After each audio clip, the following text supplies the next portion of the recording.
My name is Lydia Zamorano, and currently I live in Canmore, Alberta, Canada. I was raised by a couple who were really unconventional and really valued time over money.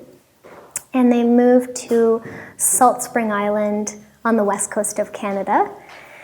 And I heard from somebody once that if you tipped Canada on its side, all the people in Canada that would read New Age books and seeked out spirituality would drop into Salt Spring Island. So I had an experience of the mystical, well, not even experience, but I was exposed to the mystical when I was a really young child. And all my early childhood memories are interwoven with statues of Buddha and people practicing yoga. So my curiosity started there.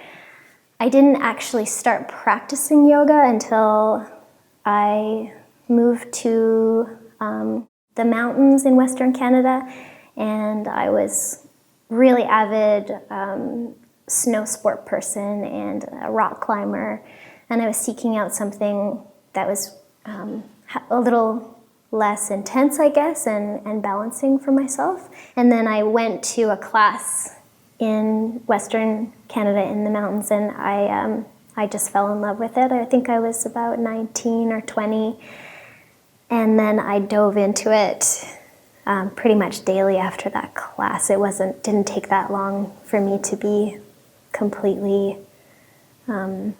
submersed.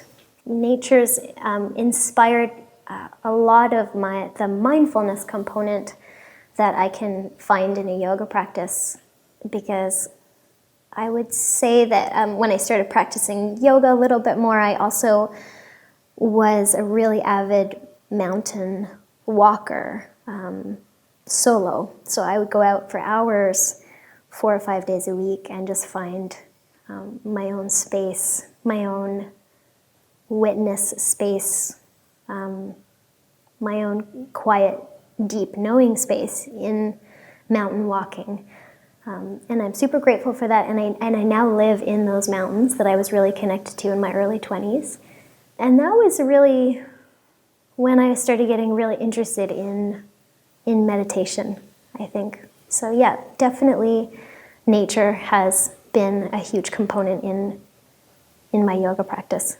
I've had really great teachers. I started with a woman named Mary Jo Federley, who became a paraplegic through a ski accident, and then she taught just with her voice. So she was a mentor for me, very powerful woman. And then I had a long love affair with Ashtanga Vinyasa Yoga, and that brought me to Richard Freeman, who Richard and his wife Mary are both still huge influences on me, and their depth and breadth of study and philosophy, so inspiring.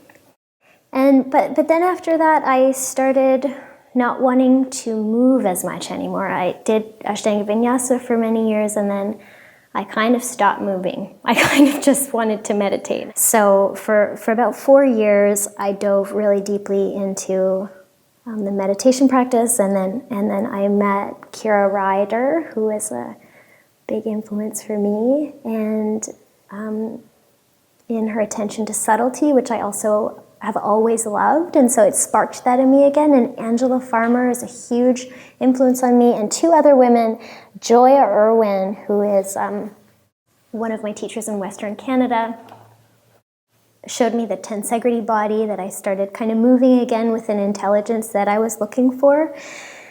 And Orit Sengupta, who is an Israeli woman and the founder of Vijnana Yoga, which I'm certified in that style of yoga as well. I took a 3-year program in that style.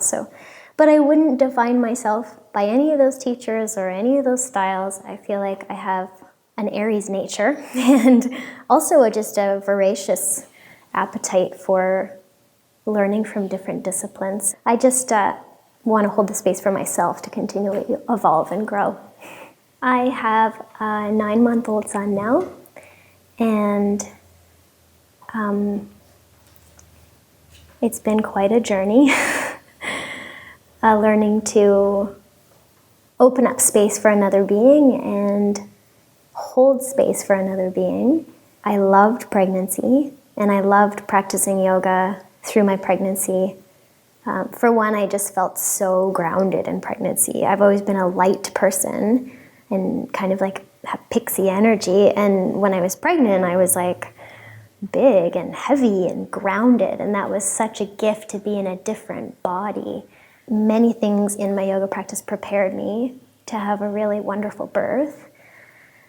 So I'm so grateful for the practice for that. What's really inspiring me right now, I know on a physical level, I've found that I wanted to move back into a tapas practice. Like I found I was yearning for a bit of heat. The stronger practice right now for me is kind of supporting and informing my relationship to challenge in motherhood. And also I just need to move my energy.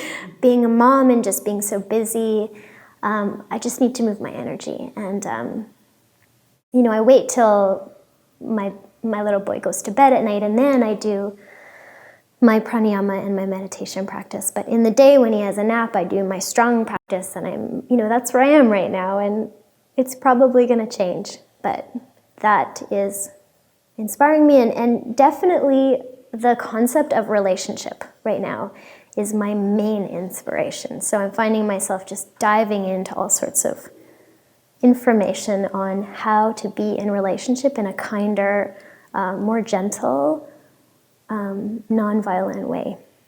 I think in my classes right now I am inspired to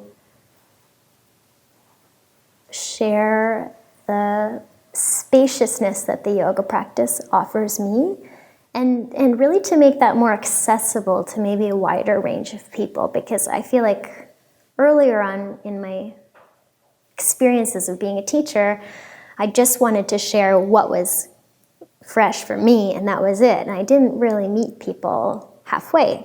But I think now I'm starting to learn to really watch people and really see that they're coming towards me with these needs, or not even expectations, but just with the need to be seen and heard. And I think now I'm inspired to meet that halfway and see what people are curious about, what people are interested about, but also maintaining the integrity of what I'm studying at the time. If I could say anything to new yogis on the path, I think that the one thing that is so important is your motivation to practice.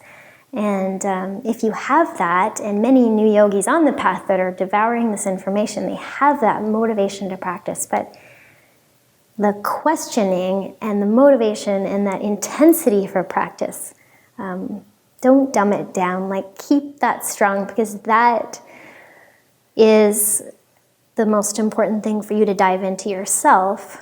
I think that's been, now that I look back, I'm so grateful that I've always been just crazy about learning yoga, and I'm so happy that I've had that motivation, because if I was just lackadaisical about it, I don't think I would have taken it anywhere or really learned so much. And I would also just say question, like let that motivation continue to question, because I think that you're really, like for me, I just need to learn things for myself, and I need to doubt things a lot.